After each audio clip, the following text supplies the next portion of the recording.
warm welcome to our institute, the Vienna Institute for International Economic Studies. I'm Mario Holster, I'm the Executive Director.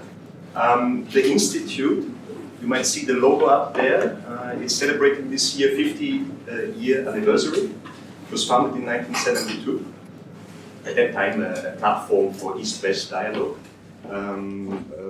So economists from at that time communist countries in Eastern Europe and economists from Western European countries met in Vienna at that time. Kind of a meeting point where these meetings were possible. But at the same time, we started to actually do country monitoring for the region, and our institute changed with the region. We do this up until now, but in the transition period, I think we became a transition institute, and then in the 2000s we became a European Integration Institute, and from there on we started to not only focus on Central East and Southeast Europe, but do a wider European EU analysis in many respects: macroeconomics, international economics, labor markets, regional economics, industry studies. So this is approximately the portfolio of the institute, just in case you don't know the details. Now, I'm very happy that we have that we meet for this project here. I think it's very much in the spirit also of what the institute was always dealing with: structural change and related also international economic issues. And I'm particularly happy that it is also a cooperation with the Technical University in Gdansk. So this is also in the tradition of the institute, that we are not just looking from upside down on some region that we don't know and that we don't have contacts. On the contrary, we try to always be in touch with those who on the region, on the country level, obviously know much more about each country. I think our focus is maybe more the comparative dimension, where I think we can add also some value added. And I'm particularly also happy that the project was funded by the Hans-Böckler Stiftung, and this is where I can hand over to Stefan to maybe say a few words also from this. Okay. Yeah, welcome from my side. I'm Stefan Lücking from the Hans-Böckler Foundation. The Hans-Böckler Foundation is a German foundation funded by the German trade unions and precisely by the contributions of board-level employee representatives that are organized in the union and that are obliged to put the money they get for their tasks at board-level employee representatives to the Hans-Böckler Foundation. And so we have a solid basis of funding, and some of this money has been spent for this project in the context of a program on the economy of the future. When we published the call for proposals for this program some years ago, it was mainly because we looked at the complex global value change and the changes that are already taking place and that will yet come, mainly changes with regard to new technologies and to decarbonization. And I think, as far as I remember, it was only when we get the proposals that we discovered that we don't have only to look at global value chains, but also at the local transnational value chains in Europe. And in this case, it's mainly the problem that with regard to the harmonization of working living conditions in Europe, it's a real problem that there are some countries that are trapped in situations where their role in transnational value chains is based on cheap production labor. And so I think the results of this project will help us to tackle these situations and to get a more equal distribution of investments in Europe, and also a more harmonized way of life in Europe and a base of wages for people in Europe. And so I'm very curious about the results we get presented today, and I hope you also will have many new insights today. Thank you.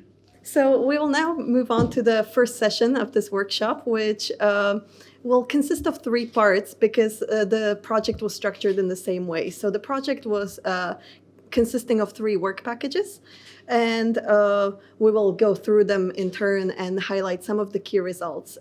Just to let you know, organizationally, there will be no breaks in between the 3 sessions, but we should get that done in about 45 minutes, followed by a discussion, and then you can proceed to have coffee as well.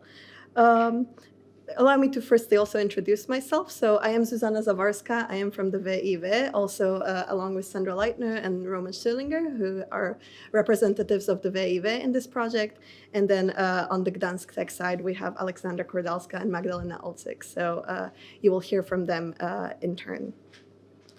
Right. So as it was alluded to, this project relates to global value chains on the one hand and also labor markets. So in the first work package, we mainly focused on what we call functional specializations and how they differ across individual EU member states, but also regions. And so I will be going through what we mean by the functional specializations, introduce some methodologies, and key results that derive from this, which will serve as inputs into the further analysis, which are in the second and the third work package, and those dive deeper into the labor market elements of this. So in the second aspect, we look at determinants that influence the functional specialization in the EU. And then in the final part, we look at how these functional specializations that are present in the EU countries affect working conditions and wages in the respective countries. So going into the first work package, allow me to firstly introduce what exactly is meant by functional specialization, as it might be the case that you have maybe come across this term for the first time. So as global value chain trade became the dominant way of production across the world, the division of labor became more granular over time, in the sense that it became possible for countries to specialize in a more granular way. So beyond a country deciding to produce, for example, automobiles, they could decide within the automobile production what activity they do within that production process. So the production process became quite unbundled through the process of offshoring, and these individual tasks that make up the production process became traded across borders. And just in the same way as it matters sectorally whether a country produces, well, in the famous example of microchips or potato chips, we also have this assumption that it matters whether a country does R&D activities or whether it simply does fabrication activities or production activities within the value chain. So we find it's important to have a method of quantifying these different specializations across different countries. Because there is also, as you can see on the slide, some literature which would be suggestive of these differences in the ability to capture value added. So there are 2 approaches to measuring these functional specializations. One proposed by my colleague Roman Stillinger, which looks at the FDI-based approach. And the second is a trade-based approach proposed by colleagues in Groningen by Timmer et al. So in the FDI-based approach, what we do is we look at the number of jobs which are created by different greenfield FDI projects. And I won't go into too much details, but basically the database that we use contains information on the purpose of the established subsidiary. So we are able to discern the value chain functions based on this. In the trade-based data, we merge 2 data sets. So on the one hand, we look at the occupational data and labor income that arises from these occupations, and we merge this with input-output data. And based on this, we are able to derive the domestic labor contribution within value added. As you can see, there are some differences in the time frame that these 2 approaches cover, and therefore it's also what we find is a benefit to use both of these approaches as sort of a robustness check as well, because both of these approaches have their own unique shortcomings and also advantages. So one of them being in the FDI-based data, we have a longer time frame, so it's more up to date. We have a period all the way to 2021, whereas there is a relatively shorter time frame that is covered by the trade data. However, that being said, the FDI-based data is a little bit more prone to some missing values, and is a little bit more volatile, especially if we dive into deeper granularities at the industry level or regional level. We then classify the different value chain functions. Here you can also see that there are small differences, namely in the FDI-based data we use 5 functions, only 4 in the case of the trade-based, but generally they capture similar activities within the production process. So we have management or headquarters, R&D, fabrication, sales or marketing, and then in the FDI we have additional function of technical support. And then you may have come across the revealed comparative advantage quantification proposed by Balasa. What we do is very similar to this. You don't have to look into too much details of the formula, but basically what it's saying is that we compare either the jobs created or the labor income share in international trade in that specific function compared to the total, and relate that to the EU levels. And then we normalize this. So what you need to keep in mind as I present the results is that 0 would be sort of no specialization or the same level of specialization as the EU total, -1 being despecialization and 1 being highly specialized. So moving on to the results, what we see are relatively clear distinctions that are drawn between the new member states, which are not so new anymore, the Central Eastern European countries, and the more advanced countries. So as you can see here, these are the Visegrad countries, and whether we use the trade-based data or FDI-based data, in any case, they stand out in being highly specialized in only the fabrication function and relatively despecialized in all the other functions of the value chain. So this is sort of a functional trap, which might be alluding to some sort of a functional trap. As I mentioned, the complete opposite holds in the case of the Western European countries. So my apologies, it might be a little difficult to see the bars, but as you can hopefully see, the countries of the West tend to be relatively highly specialized in the more sophisticated activities of the production process, including headquarters, R&D, but also some of the post-production services, such as marketing or technical support. What's also notable to note, and we make use of this in the subsequent studies, is the fact that there seems to be the two functions within the value chain, fabrication and R&D, standing as relative polar opposites. So in most of the cases that we consider, the economies which are specialized in the fabrication, so that's to the left of the red bar, which tend to be generally these Eastern European countries. They are specialized in fabrication and relatively or highly despecialized in R&D. And the opposite tends to hold in the countries which are relatively despecialized in fabrication. In more cases than not, they have a positive specialization value for the R&D. So not only do we have both of these functions in the same defined way in both of the approaches, but it is because of this, this opposite standing that we focus in the later stages of our analysis on these two functions specifically. That being said, there are some differences within that dichotomy that I mentioned between Western and Eastern European states if we look more granularly into different industries. So because both of these methodologies are done independently from industries, we are able to also quantify different functional specializations at the level of different NACE industries. And here you have the example of Poland in the pharmaceuticals industry. And you see that whereas in the orange bars or the yellow bars, they tended to be only specialized in the routine fabrication activities, they're actually in the pharmaceuticals industry specialized in different parts of the value chain, notably in the post-production services. So this is also something relatively interesting to note, that there is a little bit of heterogeneity in the data as we dive into more granular results. We also did the analysis at the regional level. If time allows, I will be happy to show you what we also find there. But for the moment, let me just summarize the key takeaways from sort of this methodological or more of a data preparatory work package.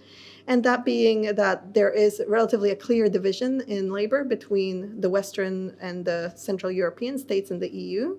That there is this notion of fabrication being relatively unique and in quite a contrast to R&D, and that our results appear relatively robust across both of the approaches and also over time.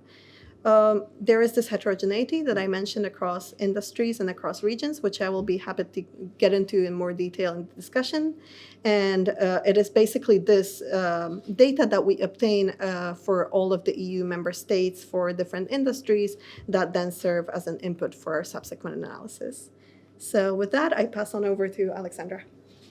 Good morning, everyone. So this is my turn. Sorry, I wanted to start my clock. I would like to say a few words about determinants and identifying of determinants of functional specialization in European Union European Union countries. First, I would like to start with some motivation and also questions about functional specialization and factors. Everybody knows that global value chains, except for some disadvantages, has also advantages for firms, for industries, for countries. For country level, these advantages are related to economic growth, to growth of labor productivity, or just generation of job creation of jobs.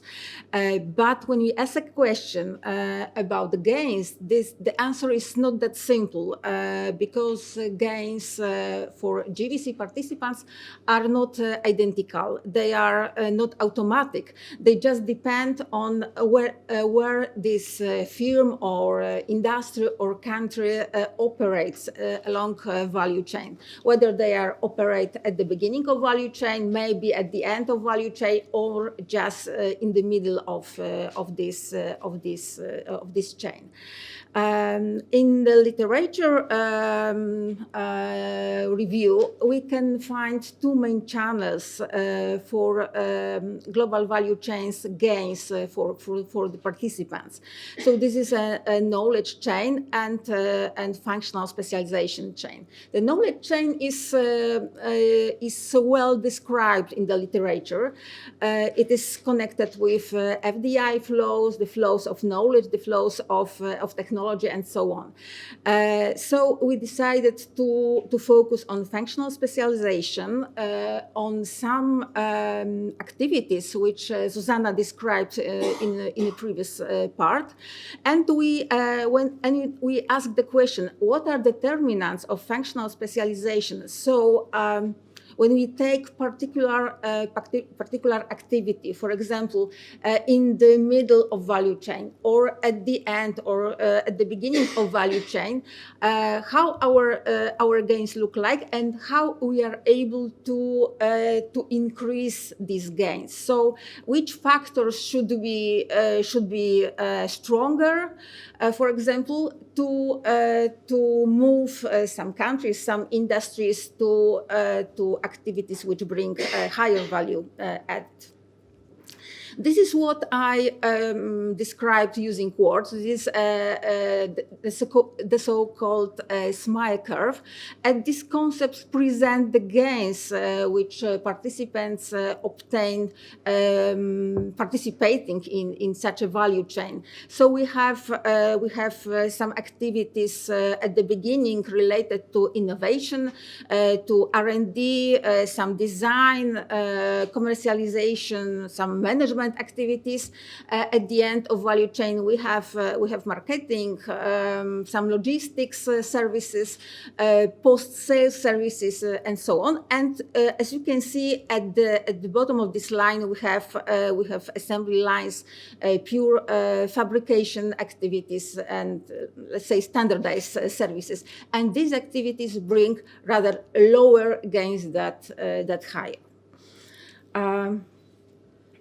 Functional specialization is a relatively new concept.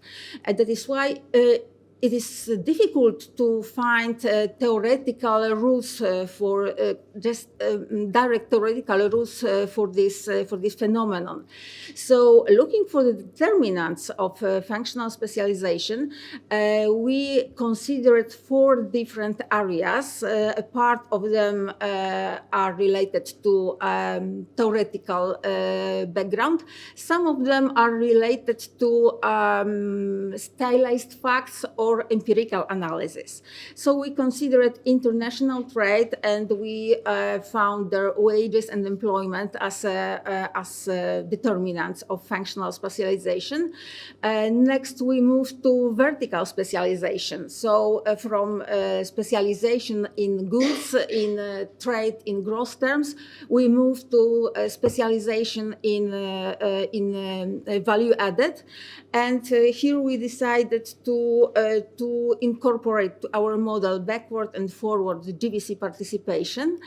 And next, we considered also GDP per capita. We can find this factor in Roman Strolinger article about smile curve and functional specialization. There is a significant impact of GDP per capita, and also a theory of functional upgrading. And from these theories, we consider labor productivity and labor skills. So we found set of determinants, and finally we decide to set these 2 principal hypotheses.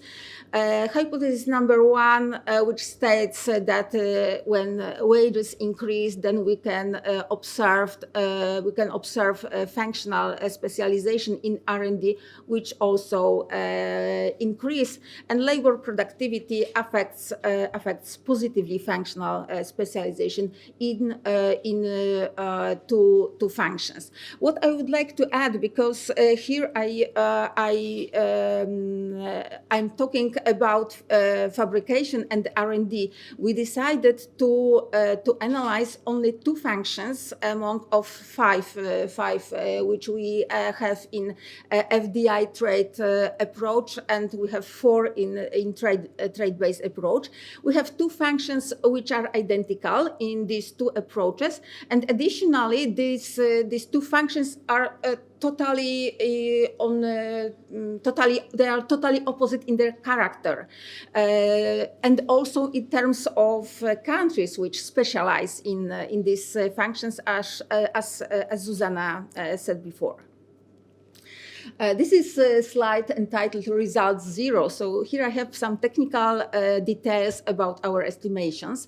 So we consider 2 functions. We estimate separate models for fabrication function and separate model for R&D function using FDI-based data separately and trade-based data.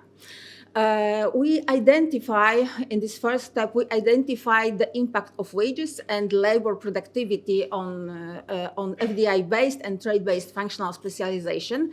Additionally, we consider these 2 variables, wages and labor productivity, also in separate specification due to their very high correlation.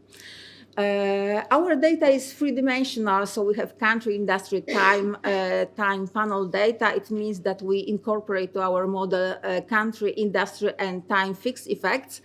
And additionally, due to potential endogeneity in our model related to wages and functional specialization and wages, we lagged all our explanatory variables. And additionally, we constructed external instrument which uses out of the sample data countries from out of our sample from OECD database. So we had labor compensation, employment, and value added for other countries. And our instrument is just weighted average wage where these wages are this is the highest correlation for particular industry of interest and industries from these countries out of the sample. Maybe about details of composition of this instruments a bit later. And now I will go to our results. Here we have the base results, so relationship between FDI-based functional specialization and trade-based functional specialization. This is a support for our hypothesis number one. On the right-hand side graph, you have R&D function, and we can see the positive impact of wages on this function. I can use a word that the wages affect, that there's a causal relationship due to this fact that we use instrument and instrumental variable method. We also, of course, estimated regression for fabrication function, and as you can see, wages negatively affect this fabrication. So increasing wages will limit this fabrication function, comparative advantages in fabrication. On this slide, we have both wages and labor productivity. This identical graph, so line with dot 3 times on line and cross 3 times. This is different model specifications. So except for labor productivity for wages, we added sequentially a group of variables related to labor market, related to vertical specialization, and so on. So here we have a confirmation that regardless of the model specification, we obtain identical results in terms of importance and in terms of sign. So negative impact of wages on fabrication function, positive impact of wages on R&D function, and positive effect of labor productivity in these two cases. Additionally, we considered total employment, human capital, labor skills from the supply side market. We found that human capital and labor skills support R&D function, but this not support fabrication function, and in the opposite way works total employment. So fabrication with positive effect in R&D and in negative. In general, backward-forward participation influence positively in fabrication function. In R&D, for R&D, we have positive impact on R&D, but here disappeared some part, and negative impact so backward participation have a negative impact on R&D. We also consider distance to hub, and in our case, hub was Germany. And additionally considered FDI, but here I think that I will skip this part. The main determinants I already described. And what Zuzana said that we have two groups of countries which specialize in pure fabrication or specialize in pre or post fabrication function. So in general, when we look at the pictures presented by Zuzana, we can find that EU 15 countries are rather headquarter economies, but Central Eastern European countries are rather factory economies. So we decided to divide the full sample into two subsamples of EU 15 countries and the rest countries, so-called C countries. And we can see when you look vertically at the graphs for wages, we have a similar pattern for EU15, like a pattern for total sample. So negative impact of wages on fabrication and positive impact on R&D. But for CE countries, we have no evidence that wages affect in a significant way on fabrication and R&D. On the other hand side, when we look at labor productivity, we can see that in EU 15 countries, labor productivity supports R&D function, supports comparative advantages in R&D. But in Central Eastern European countries, the growth of labor productivity support fabrication function. That is all from our side. So a few words of conclusion. Using FDI-based data, using trade-based data, we confirm our hypothesis number one. So we can see the beneficial, the significant impact of wages on functional specialization and R&D. And additionally, this is out of this hypothesis, we can see negative impact on fabrication function. Increasing labor productivity supports both fabrication and the R&D. These results are robust. We use different specifications, different estimators. We try to consider different instruments. So the results are robust. From the supply side market, we found that skills of workers, human capital, strongly support R&D function. And when you divide this full sample into two groups, we can see that the pattern for EU15 is similar to the pattern which we observe for the full sample. And for CE countries, the wages are insignificant. They do not affect specialization. And labor productivity affects fabrication, functional specialization in fabrication only. So from my side, that is all. If you have any questions or comments, so after the whole presentation. Thank you very much. And Roman, the floor is yours.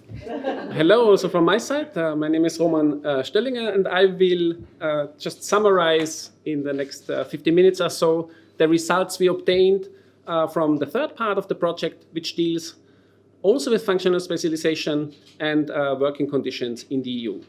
What we do in this part of the project is essentially we turn, hopefully not the logic on its head, but the economic channels and the relationships on its in the other direction between the functional specialization patterns that Susanna has described and were also already the subject now of the second part, and wages and more generally working conditions. So what we now try to see is not what determines the pattern, but what does a certain functional specialization pattern in a particular location mean for the future progression of wages and for alterations, changes in wider working conditions.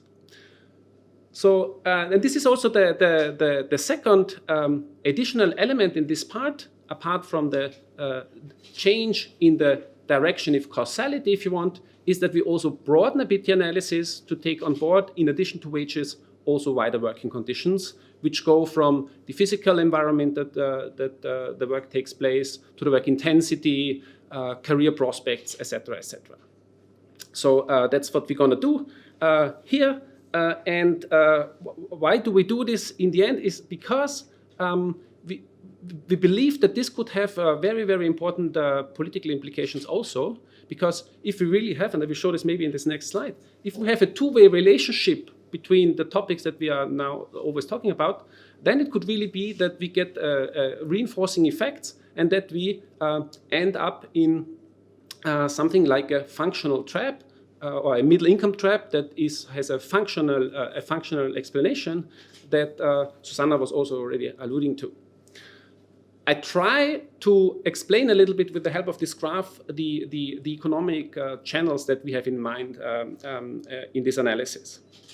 So what we analyze here is the left-hand side of this graph. So where the functional specialization pattern, which you see on the bottom, the effect on the wage level.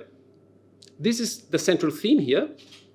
Whereas Alexander already explained to you the effect of the wage level as one of the determinants of the functional specialization. And all of you who work technically and a bit with regressions know that such a bidirectional relationship is a bit tricky in technical terms. And similar to what Alexandra has presented to you, here we will also resort to IV regressions to hopefully try to identify the effects really on the left-hand side here. So we are really after the effects of the functional specialization pattern observed on the wages. Another question is, why would that matter? Why would it matter to be specialized in these fabrication activities, where we also have this word in the literature, factory economies, or whether a country is specialized as a headquarter economy? In our analysis, this would be a specialization in R&D. And our explanation for this, or the argument we put forward, is essentially the competition channel, that these fabrication activities requires a smaller and also less intensive set of skills. So what that gives you is more intensive competition in this fabrication segment of the value chain. Some authors now refer to this as the commodification of manufacturing, so that you have high levels of competition that drives down rents and profits. And if the rents go down, also the part of the of money or the rents that can be shared with workers in form of higher wages also is a little bit depressed. And the opposite is true for headquarter economies that specialize on the more advanced skill-intensive activities, where the potential for rents is potentially even higher and can be shared in form of higher wages with workers. And that's what we analyze, in addition with the non-wage working conditions. There we have hypotheses that are not so clearly pinned down, but in essence also competition is the key element here. So when it comes to the working conditions, it is also probably true that competition can lead to a race to the bottom in various fields related to work. And given that normally laboratories are probably safe places and that there are kind of decent procedures, potentially this race to the bottom plays more a role in factories, so in our terms in the specialization of fabrication, than in other parts of the value chain. So that would be one thing that again leads to a differentiated effect, even if the parallel to the wage story is not exactly the same. But still, also the competition channel here is of key importance. And then there is a second thing that comes into play here, which is the role of technology transfer that multinational enterprises may bring along and then share within the partners in the value chains. Here, given the large set of working conditions analyzed, it is a priori not so clear exactly what the effects are going to be, but for this we have empirical analysis and we can actually look into the data. And that's what we do here. You will encounter those working conditions later again. Summarizing the hypothesis, we expect differentiated effects on wages from different functionalization patterns, for wages and for working conditions. For the wages, we can even make a stronger statement saying that we don't only expect differentiated effects, but we really do expect that the specialization, the functional specialization in R&D should have a positive impact on wages, whereas the effect of being specialized in fabrication activities has a negative effect. That hopefully followed from this picture I showed you before. What we also claim then is this causal relationship. This is very important. Same techniques in essence as Alexandra has explained, this instrumental variable approach. And then we have as a third hypothesis something that is relevant for the non-wage working condition, namely that because factories may be more affected by the technology transfer, that in the R&D story that the effects may be here either small or if there are any, they should be positive. So we have a climb to the top, whereas in the specialization in fabrication, the effects, and I've mentioned before, is maybe less clear and remain ambiguous a priori. So let's look into the results. I spare you the technical comments. If there are any questions, we can come back to this at any time. But maybe let's focus on the results. We also opted here for a graphical representation of our regression effects. The dot gives you here the position and the sign of the effect, and these lines, the whiskers around, give you the reliability. The smaller, the shorter the line, the more precise is the estimation. We see that in line with the expectations that we have, that the functional specialization in fabrication activities tends to hold back the wages. So we have this negative effect, whereas for the R&D, that's the middle part of this graph here, the specialization in the R&D tends to have a positive effect, at least when we consider the FDI-based measures. Remember that we have these two approaches: FDI-based approach based on this on investments, and we have this a bit more complex but also very interesting trade-based measures. Here, it turns out that we get better estimates in the sense that they are more precisely estimated for the FDI data, which is the green dots and bars. In principle, the same story also applies when we combine the two specialization types in one regression. We also still get the same effects: negative for fabrication, positive for R&D. And then we do the same thing again, now really applying this IV strategy. And what we see here is, again, the results are confirmed. Here we do it only for the FDI measures. We see now the fabrication effect, or the effect from functional specialization in fabrication activities on the wages coming out clearer if we apply this strategy, whereas for the R&D the effect is now not so statistically discernible anymore. And that is also again true if we use this combined approach. And what you also see here is that we do not only analyze this functional specialization pattern, but also in this wage regression we control for a long list of other factors that could potentially affect the wage developments, including, of course, labor productivity, the GVC participation per se, and a lot of other factors that are related to the labor market and demographics, like the female employment share, which, as it seems to be the case always, at least that's what the labor economists tell me, always comes out with a negative effect. So we may have some discriminations here in our labor market, not completely new, but also, again, always shocking to see.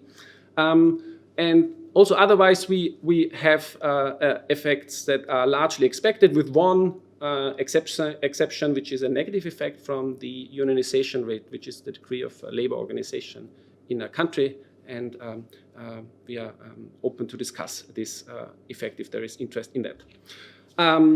Last piece of results, and then we can slowly but surely move to the discussion part of this session.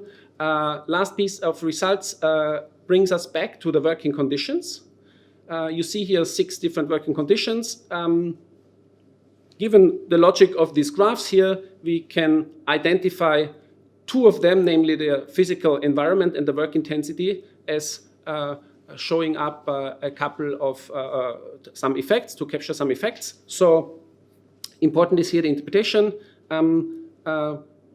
both these effects, the physical environment and the work intensity, tend to have a stimulating or positive effect on the wages because the way the variables are defined. Even if you see here a negative number, it is a positive thing because if the work intensity goes down, actually this is something that people enjoy normally. Okay, so 2 out of the 6 we actually also get an effect for these things which are actually normally very, very difficult to capture. And here it goes a great thanks to Sandra Leitner, who made a huge effort to really get something out of this information. With that, I already come to the conclusions. So we do get, by and large, a confirmation of the main hypothesis that we put forward, namely that we have this differentiative effects of specialization in fabrication on the one hand, specialization in R&D activities on the other hand, on the wage progression, and also on parts of the working conditions. We can give causal interpretation to that. We are also happy to discuss our IV strategy if there's interest in that. But in principle, we made a fair attempt, I think, to have a causal story here. What I would also like to point out is, especially in line of the role of the potential of productivity, is that the effects we identify for functional specialization is to be interpreted as something like an all else being equal result. We can also delve into that in the discussion if need be. And once again, I would like to point out the effects on the non-wage working conditions where we have the physical environment improving and also the work intensity improving. And also here, I forgot to mention to say that before, also here the effects are not heterogeneous, but are not heterogeneous for R&D and fabrication functions. Thank you very much for your attention.